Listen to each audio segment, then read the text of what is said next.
Maggie, here we are. We're sitting in the studio. We're meant to be on stage at the Cut. We can't be there. It's exactly a year since Boris locked us down. What's it been like for you in lockdown? It's been terrible for most people, but real life happens in the studio. I know that. What's it been like? Well, I'm one of the lucky ones, being an artist, because it's quite well known I get up at a ridiculously early hour in the morning and I come in here and make a cup of coffee and I get going, and that hasn't changed. So I'm one of the very lucky people whose work is right here.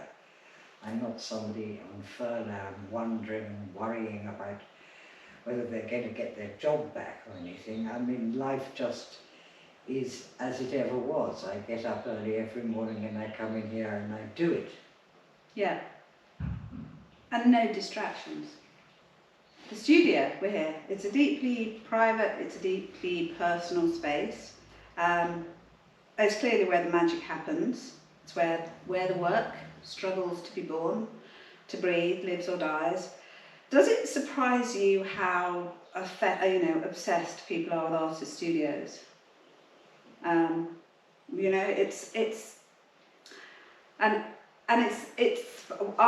quite fascinated. There's a huge industry around artist studios around the world. So you can get married in Rembrandt studio. Did you know that? No. You can get married. I have no intention of getting married then.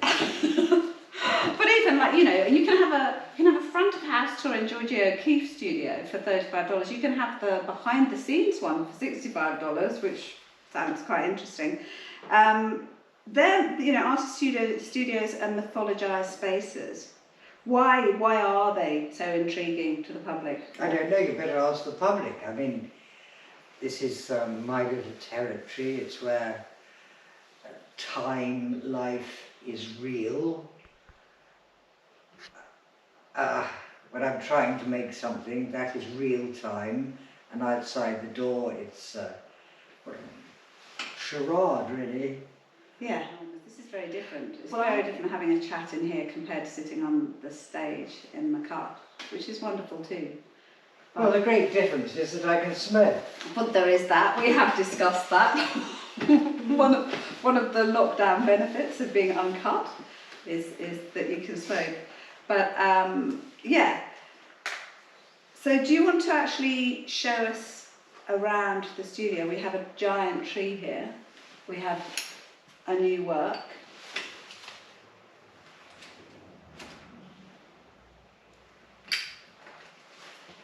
Well, the daughter of Esmeralda stands there and is my friend, and she can't go anywhere else. So she's hit the roof and she's just going to have to carry on with her relationship with the panes of glass. And there's nothing I can do about her. There she stands. She's become like a person. She's definitely like a person. She's called the famous Euphorbia, by the way. Of course she is. And then... This is the painting wall. This painting is finished. The canvas itself has had several other paintings on it. Originally it was a painting of my dog Lucky, who died 18 months ago, and I was standing there as a sort of sad figure with Lucky still just there. And then I decided to go back to square one, which is after I'd come top in the art exam at school when I was 14, and stayed up until 2 o'clock in the morning trying to paint the night sky outside my bedroom window. And so I thought I'd go back to square one, I'll try and paint the night sky. And this painting is what's happened. I could never quite get rid of Lucky, and she still is there, but the magical thing that happened is that a kind of guard dog lying there happened on the paint. So there is Lucky still, and there is a kind of guardian dog that just happened when I attacked the painting, when I painted the whole thing black, and then the rest of it just happened. I mean, I'm not aware of what's happening when the painting is really working for me. I just had this idea of the night sky, and this is what resulted very recently. Yeah, and it's wonderful. So do you still get up and go to the sea every morning? No, I haven't gone to the sea for early in the morning. I think I might be arrested by a policeman. This is true. But I haven't felt, no, the sea is inside me, really. Yeah. I mean, there were many years of getting up early and going to the sea, enjoying it. But I don't really need to do that anymore. Yeah.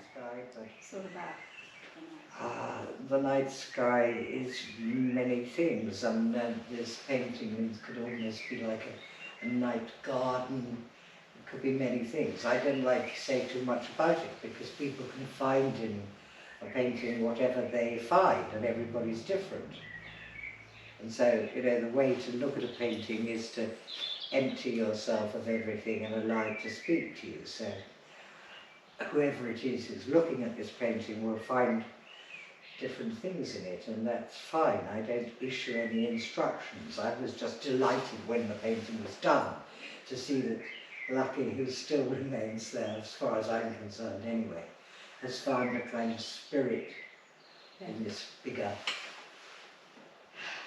Well, that's really interesting because that brings me on to my next point, which is creating the work and how people respond to it. And I'm thinking very much about the public art. I'm thinking about Oscar Wilde, and I'm thinking about the Scallop, and more recently Mary Wollstonecraft, and people's responses and what they see in it. And that's very much outside of the studio. That's the public sphere. Well, real time is me in here trying to make something. Most of the time it goes wrong. I live in a state of permanent doubt about everything, about what I'm doing, not why I'm doing it. But I live in a state of doubt and gloom and doom and the rest of it most of the time. And then occasionally something works, and then that's a feeling unlike any other. It's not entirely masochistic. There are the odd moments when something takes over, when the muse chooses to arrive and something takes over and the painting paints itself, and I've got myself and all my old baggage and shit out of the way so that the painting can come through me onto the canvas. Yeah. And so I'm in here alone trying to make something. In the case of a sculpture, of course, once I've conceived of it and made the maquette for it, it becomes a business of working with other people, like the pegs in Aldborough with Scallop, or Chris at Arch Bronze for Oscar Wilde, and Mary Wollstonecraft. I mean, sculpture involves other people working with other people to actually make the thing happen. Yeah. And so that's a whole different thing. But having conceived of it, and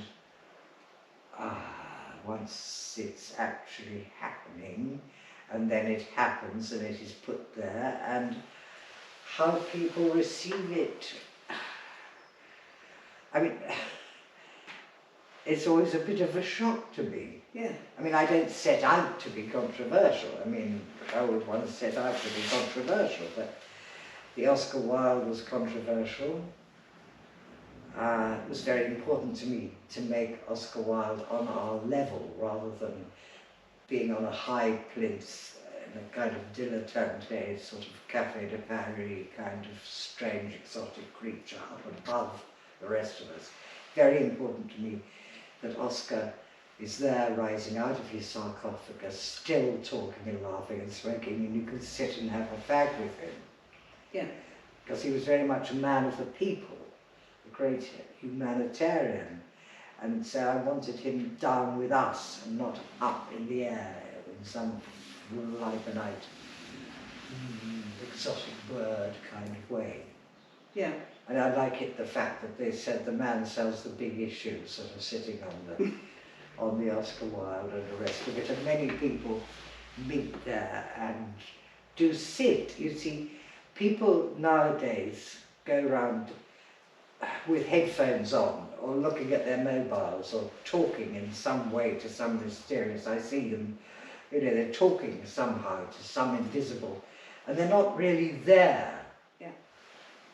And so in all my sculptures I've tried to make somewhere where someone can stop for a minute and pause. I mean, in the case of Scallop, it was conceived as someone wandering along that bit of beach, perhaps miserable, whatever they were feeling. They could pause and sit and contemplate the horizon, where you tend to think about rather larger things than the need for a new fridge freezer or something like that, with that horizon where the sky meets the sea.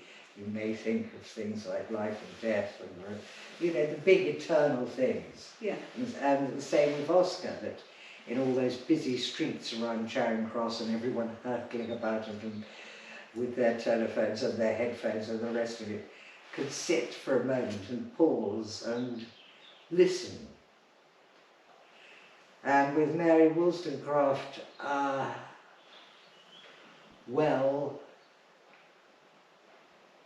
there is Mary Wollstonecraft, or being the sculpture for Mary Wollstonecraft. I mean, the great mistake a lot of people made was in thinking that my sculpture was of Mary Wollstonecraft, which clearly it isn't. Yeah.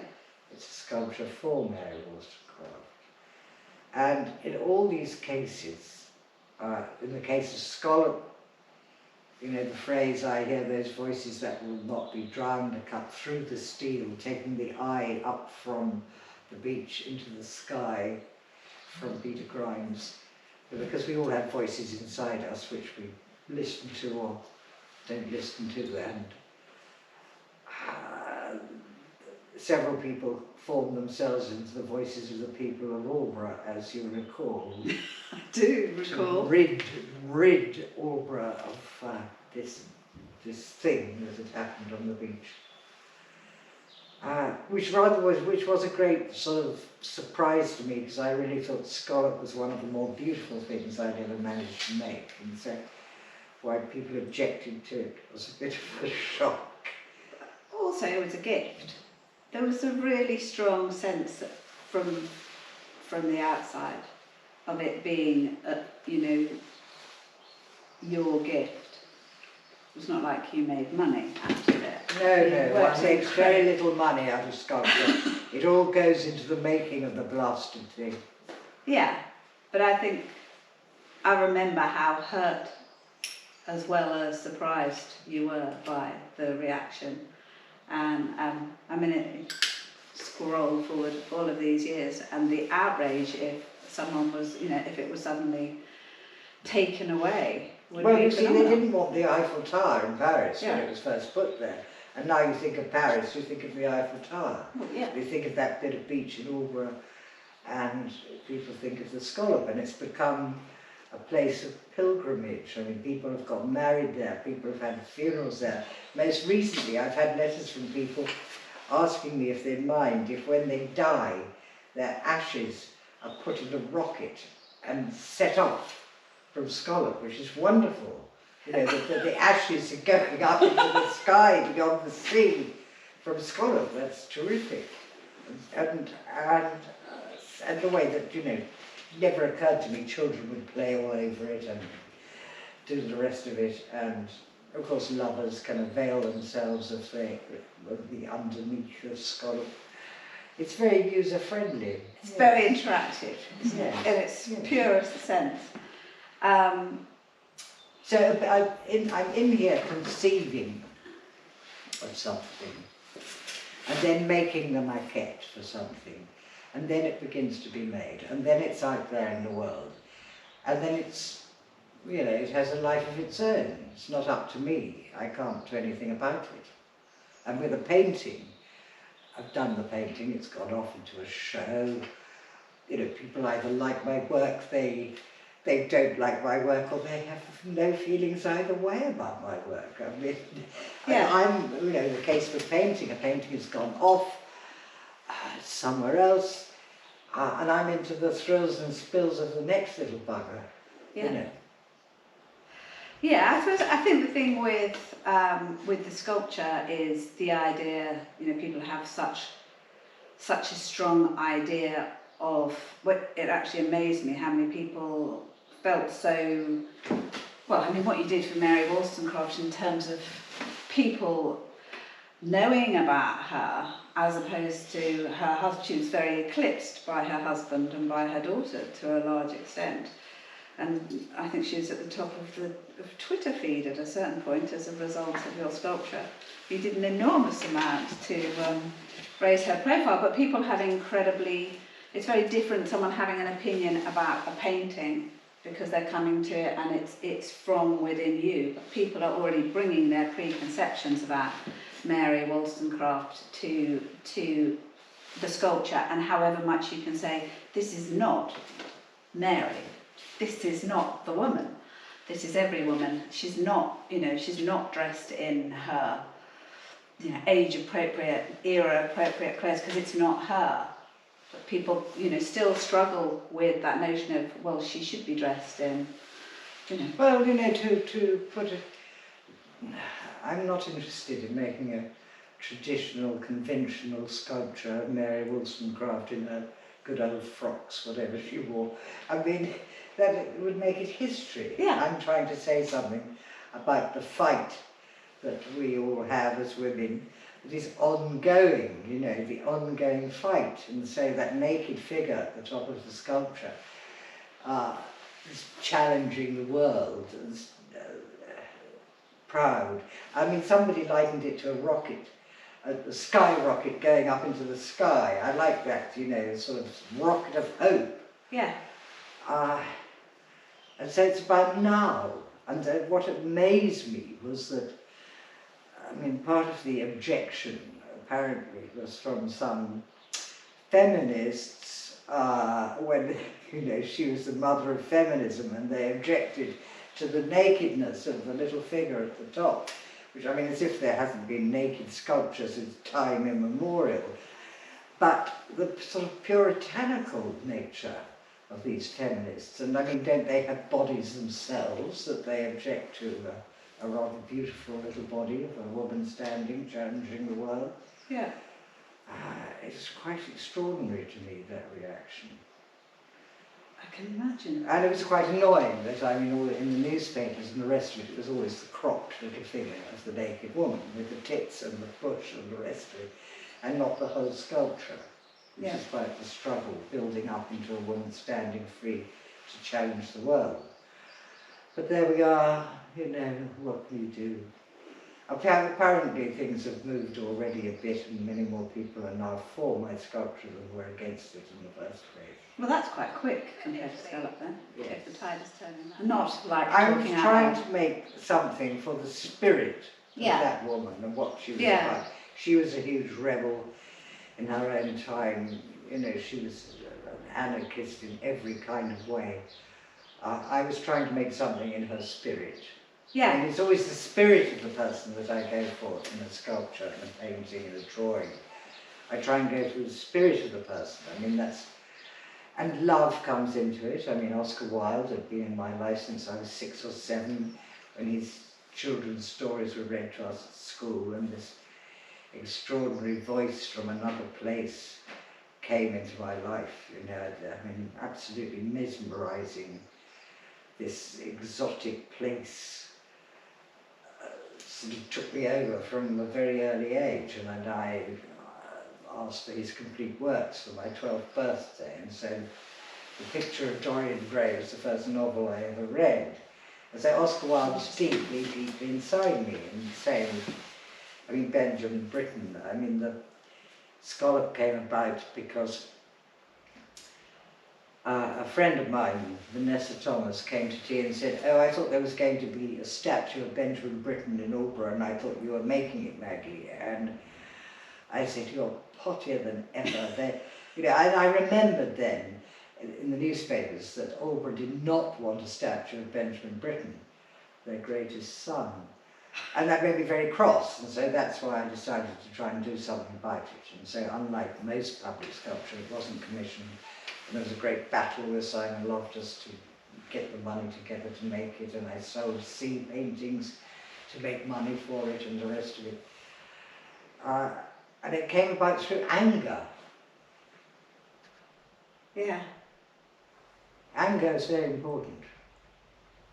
Anger and love. And love. I mean, that's why I turned down painting Mrs. Thatcher when I was asked to paint Mrs. Thatcher, because what I felt about Mrs. Thatcher did not in any way add up to any kind of love, and so there was no possible way in which I was going to paint Mrs. Thatcher. Would you love to paint? If you could paint a portrait now? I'd quite like to have had a go at Samuel Beckett. I have actually had a go at Samuel Beckett. Yeah. I have painted Samuel Beckett, but I would like to have met Samuel Beckett. I would like to have had that intimate time with him in the studio, which is like a love affair when you're doing a portrait of somebody, and it's a bit like being on tour. What you discuss in the breaks for painting, it stays inside the studio. Yeah. And so I would love to have had Samuel Beckett in my studio and made a bit of something. I can understand that. Great face too. Andy Murray, you had Andy Murray in the studio. What was Andy Murray like, given your passion for tennis? Very different from Samuel Beckett.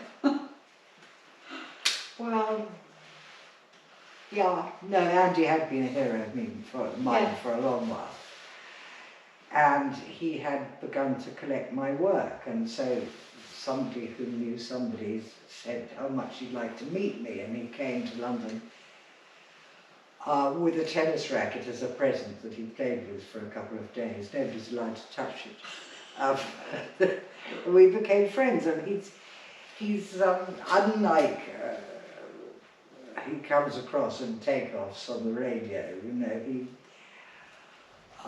There's a sort of talking in a monotone and the rest of it. He's quite different. He's very intelligent. He asks me the most impossible questions about the whole business of making art. I think questions that really make me think.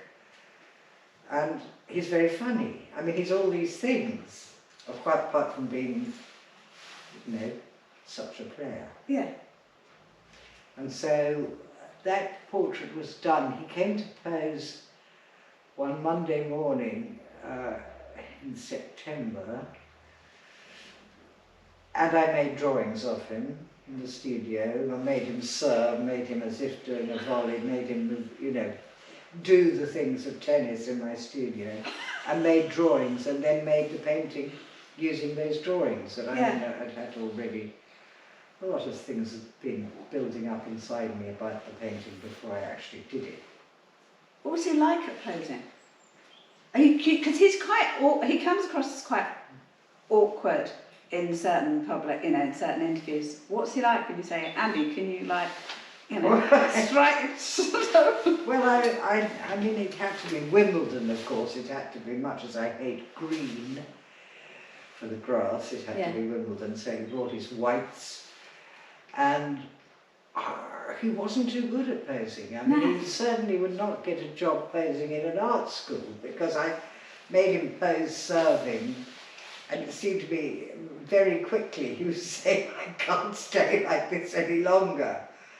He has been injured a lot. And then I said, well, go forwards as if you're about to do a magical volley at the net. And so he was there going forwards on one leg. And he said, I'm going to fall flat on my face if I stay like this much longer. I mean, in his view, he posed in these various positions for much longer than my memory of how long he posed in those various positions. Well, he was probably posing as if for a photo in his normal life. And, yeah. I mean, I suppose, obviously, unlike my tennis, Andy's is composed 99% of the time of speed and movement, you see, and so to pose was quite difficult. I remember Amy Winehouse, when you started painting Amy Winehouse, and she didn't sit for you. No, I painted Amy Winehouse after she died. Yeah. Yeah, I worked for 2 or 3 months on a big head of Amy Winehouse, which I then destroyed.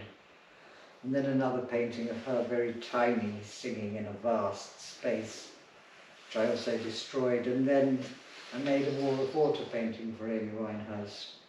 Yeah. Because the walls of water were what were going on at the time, and it just painted itself. And her mother came to see it when it was on show at the National Gallery, and stood in front of it for a very long while. And not someone at all sophisticated with art, really. And she said, I can see her in this, in that, I can see her in it. The way she moves, the way the whole thing is her voice. And that was very gratifying. Yeah. So why Amy Winehouse? Did you love her music, or was it the spirit of her, or the torch, the story? Well, I suppose it was the whole thing, sort of. Portrait. Her voice. Have you ever had anyone really express their disappointment at anything you've done, or has everyone? No. Well, I mean, somebody asked me to paint them. They know my work. They Yeah. want, They're not expecting. They're not expecting a sort of glamorized thing. Yeah. I could make quite a lot of money. I thought once, when I was doing more portraits than I do now, I thought, well, I make quite a lot of money from people paying me not to paint them. It's quite a good source of income. I said, right, I will not be £5,000, I'm not going to paint you. Yeah. I suppose that's also doing the drawings as well of dead people, which was always. Who was it who said that they'd pay, that you weren't to go within 20 miles? Oh yes, my friend, the actress Amanda Barry, because I had become known for drawing people in their coffins, and she said, I'm going to put it in my will that when I die, I'm not allowed within 20 miles of my coffin with a sketchbook. I thought it was a bit rude, really. I think it's quite an amazing thing to go in someone's will for, to be honest. But objects-wise, are the things that travel with you that you've had? Well, right one of those there? skulls called George, that's always with me, and then I was given the other skull called Archie. Where did George come from? I can't remember, it's lost in the mists of time. And over here? That Henrietta eating a meringue is very important. I mean, that sculpture happened after Henrietta died, and one only sees these things afterwards. I mean, I realised about a year after she died, I began to paint the sea, and that sort of, the movement going through that sculpture is the kind of movement that I was trying to get into the waves. And the way around here, the sea is eroding our bit of coast, and there's the sea like a monstrous mouth devouring the coast, and then the shingle becoming part of the sea, like the meringue becoming part of the mouth, and the whole thing together. But it took me, one only sees these things afterwards. That is what is called a seminal work, because that devouring is what is happening, and that devouring is what a lot of my wave paintings have been about. And that happened a year before I started to paint the sea. So one thing leads to another, one thing leads to another. The melting ice caps, I loved that series of paintings. Well, they came out of the many sea paintings, and then the walls of water from the storm at Southwold, and then the walls of water became the melting ice caps. I mean, one thing led to another. So if you ask me what I'll be painting in 6 months, I haven't a clue. Depends, you know, just depends. I mean, Gulf Women Prepare for War, that painting that's in Cambridge, which was actually painted 4 years before the Gulf War, was the shock of that newspaper image in black and white of those women in what seemed to me at that time in the 80s, biblical dress. I mean, you see it everywhere now, but it didn't then. So these women in biblical dress practicing with these enormous rocket launchers in the middle of the desert. It was such a shocking image, I had to do something about it. So in 6 months' time, I don't know what will happen. I don't know what will get me by the short and curlies and make me try to do something about it in my work. I don't know. What about the pandemic? What about the pandemic, Ros? Yeah, no, it's just, has that infiltrated your work in any way, this global pandemic? This Well, virus? yes, at the beginning of the first lockdown, I did a self-portrait angry because I was going to show some things in New York and that, you know, everything was off. Nobody, you know, the uncertainty of life was concentrated into this huge uncertainty, which of course goes on. And so one could not make any plans of anything. Yeah. So it was a sort of fury, but I'm sure that's what everybody was feeling. And this unknowing of anything. And did it come out in paintings? As I said, the first one was this self-portrait angry, and then I did Yeah. a painting called COVID Spring, and that first April painting of the magnolia in between the invasive sides of the painting, which is the pandemic, as if threatening the space of the magnolia blossom, you know, because there was the spring with all that that means, and at the same time this heavy thing all around us. And so that painting is about that. What are you working on at the moment in terms of exhibitions, or what's 2021 supposed to be? Well, I was going to have a show in Italy this spring. Now it's moved on to the autumn, so that's quite exciting. I haven't shown in Italy before, so that will happen. And various other things are grinding about here and there that will or won't happen. I don't know. It's very bad luck. I mean, this painting is on the wall between us now because it's finished, right? Yeah. If ever I've had a half-finished painting on the wall and somebody's come and interviewed me and taken photographs, that painting has never worked. Ever. It's a very odd thing. Really? Yes, very odd thing.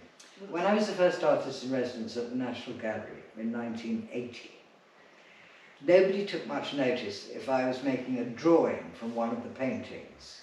You know, I had the easel set up, the board, the rest of it, and I was making a drawing from one of the paintings, and nobody took much notice of that. Except when I was making a drawing from a portrait by Tintoretto, and this American watched me for a bit and then came up and said, "Gee, you're making a whole new character there," which was pretty annoying because I was not trying to make a whole new character there at all. I was trying to truthfully draw this portrait.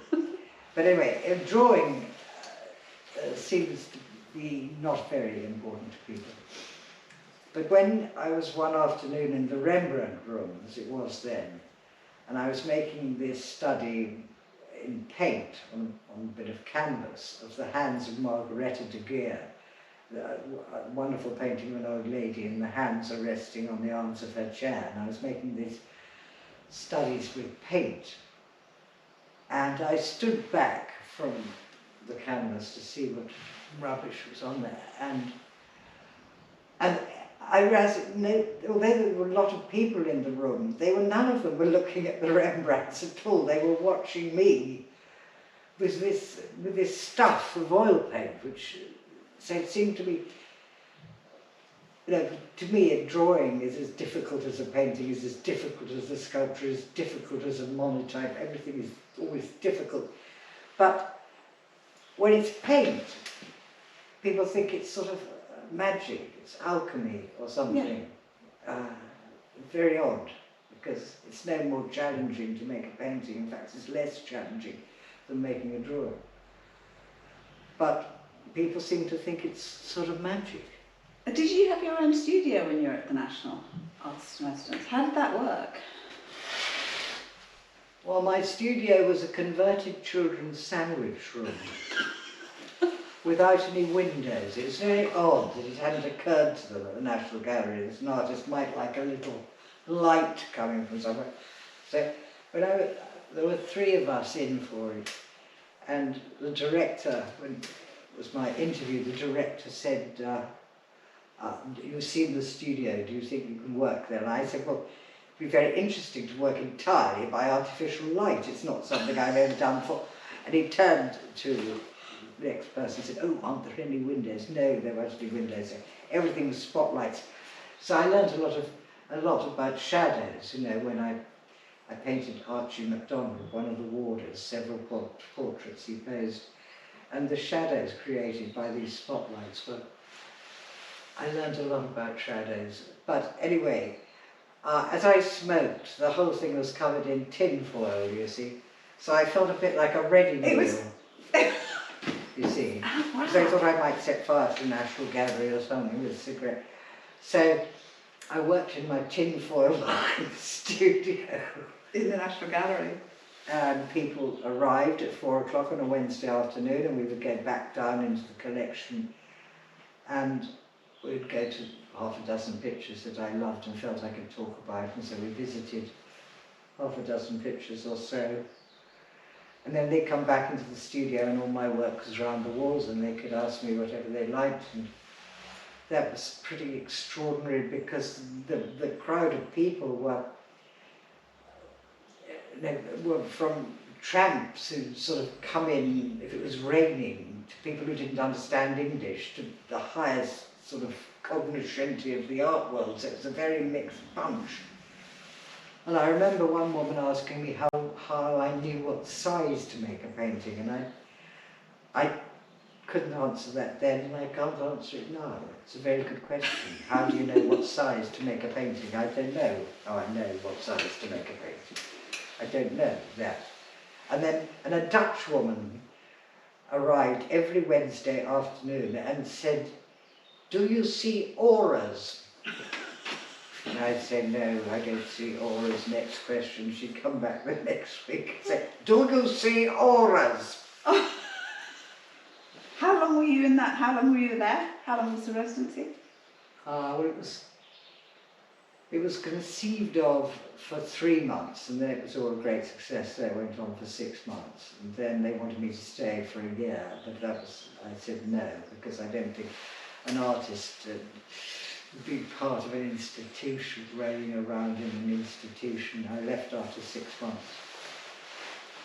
But it was beneficial. You enjoyed it. It was good. Well, I learnt a lot. I learnt a lot from the studies I made from the paintings. Yeah. And I could be in there at 8 o'clock in the morning, you know, before the people arrived at 10 o'clock. Yeah. I'd get back to my studio when the horde started to arrive, and then after, you know, some evenings I could still be there, and so, you know, it was, and I could park at the back of the National Gallery. There was a wonderful car park, which I continued to use for a few months after I'd left. Oh, that's incredible. So what was your first studio, and where was your first studio? My first studio was my bedroom when I was a child. Okay. Because, as I said, this extraordinary thing happened when I was 14. As an art exam at school, I'd done nothing but flick paint at people and draw attention to myself because I was deeply in love with the biology mistress who was invigilating the exam. And then I saw the clock and it was 3:20, and I knew at 3:30 we had to hand in a painting. So I did one. And then when the results came out 2 or 3 weeks later, I was top of art, and it knocked me down with a feather. I thought, well, this is worth looking into, you know, you don't have to try and you're good at it or something. So that's when I remember staying up until 2 o'clock in the morning trying to paint the night sky out of my bedroom window. And I took them into school the next day, and they were all laid round on tables, and the art teacher, the painter Yvonne Drury, who was a proper working professional artist, I was standing in the corner and on the point of tears, and she came into the room and she came up to me and said, "What's the matter?" And I said, "Well, I was up until 2 o'clock in the morning trying to paint the night sky out of my bedroom window, and all the other girls were laughing at them." And so I was on the point of tears, and she came over to me and said, "It has to be water off a duck's back, whatever anybody thinks about your work. It's nothing to do with them. You know, you're your own best critic. You decide whether to destroy something, whether to keep something. It has to be water off a duck's back." So I was very lucky that that was said to me at the age of 14. Yeah. And about this, how the world receives one's work. I mean, Oscar Wilde said a very good thing. He said, "When the critics are divided, the artist is at one with himself," which is pretty good. And then the actor Donald Wolfett, if he got a good review for a play, he'd say, "What an intelligent person." And if he got a bad review, he'd say, "Written by one of my enemies." Yeah. But most importantly, water off a duck's back. Yeah. You see, then when I painted Victor Musgrave, who was a poet, and he ran outsider art, and he was a very interesting person, and in the break, he said to me, "Well, I know you're an artist because you have this double thing of that you're vulnerable to things in life that affect you, that make you want to paint them. You know, this to remain vulnerable to all of that, and yet you have a backbone of steel not to give a bugger what anybody says about it. I mean, it's these two things that you have to have on the go." How many paintings do you destroy? Quite a lot. I destroy quite a lot of work, yeah. Stanley knife, very good for the Is that spirit. how you do it? Yes. Straight to the heart. Yes. It's very easy to start a painting, it's very difficult to finish it. Yeah? Yeah, because you begin a painting with all the hope in the world, and it's going to be terrific and fantastic and better than anything you've done in your life before, and then it all goes wrong for quite a long while. I mean, some paintings are very quick, they can just happen. Other paintings grind on, like this one. But in the end, of course, it has to be as if all that history hasn't happened. It has to be like a moment of falling in love or something. You have to bring all this time together into one moment, which that painting now is. When a painting is finished is the most difficult thing in the whole world, because the moment you begin to feel happy with it, it's very dangerous, because there's a feeling of, I'll just tickle it up here a bit and tidy it up there a bit, and then it's gone. And the other thing is that you can have the whiskey at 6 o'clock, thinking you've done rather well that day, and I come in here the next morning and it's total shit. And then I can have whiskey at 6 o'clock thinking, "Oh Christ almighty, what am I doing, what am I doing?" You know, and next morning it doesn't look so bad. Yeah. So it's never a rule about any of it. Well, people always ask people in interviews how they know when a painting is finished, right? Yeah. And Andy Warhol gave the best answer when asked that question. He was asked how he knew when a piece of work was finished. He just said, "When it's sold." And that's great. Because, I mean, it's nothing really to do with the money. The point is, it's gone. You can't Gone. Yeah. You can't fuck about with it any longer. It's Yeah. gone.